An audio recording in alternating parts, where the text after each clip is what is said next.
Okay, we're going.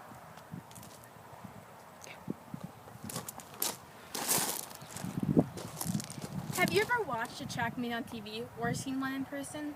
If so, you might have seen people throwing something that looks like a metal frisbee. Those people are throwing discus.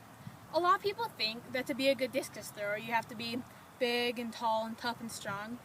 And they're halfway right, but being a good discus thrower is much more focused on your technique rather than your physical features.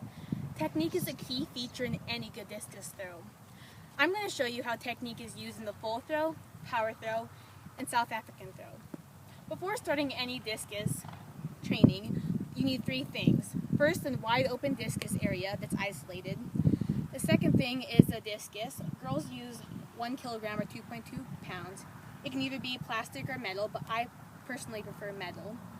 And the last thing you need is non-grip shoes. These help you move through the ring more smoothly so you can go faster and therefore get farther in the discus throw. When holding a discus, your hand should be flat on the discus and your fingers should be on the edges so that it's easier to hold. And your arms should also be straight and your hand flat so then when you release the discus, it goes more smoothly. Also when you release it, it should be up your pointer finger. This makes it spin more and also go faster.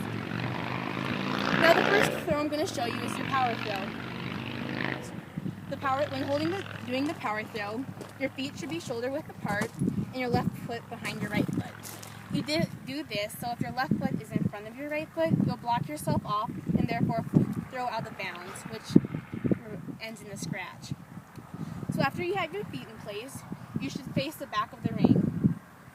Once you face this, your knees should be slightly bent. And after you're here, you rotate your feet, rotate your hips, drive your left elbow up, and have your right arm come through. Kind of like this.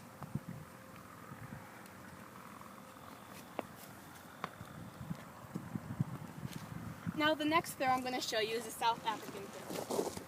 When doing the South African throw, you actually start in the back of the ring, but face the left side of the front of the ring. Your right foot should be back, and your left foot should be a little bit forward. When doing this spin, you do 2 pivots. The first one with your right foot, the second one with your left foot, and then you'll be in your power position again, so you can do it just like you did before.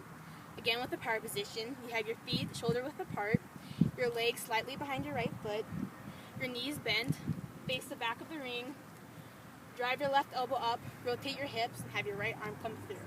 Kind of like this.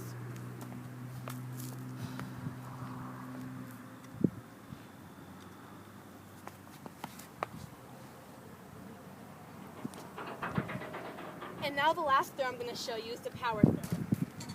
When doing the power throw, you start in the back of the ring.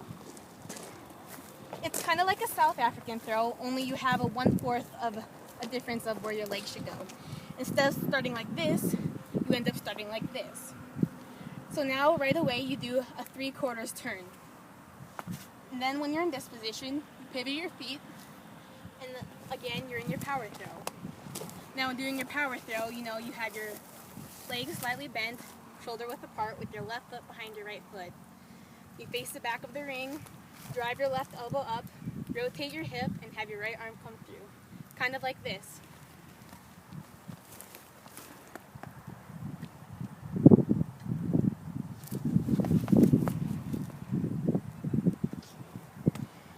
Hopefully these throws have helped you see that technique is important in any good discus throw. This is how a girl who's 5'3", not the biggest or tallest, can beat other girls who are bigger and taller than her and get 6th at regionals.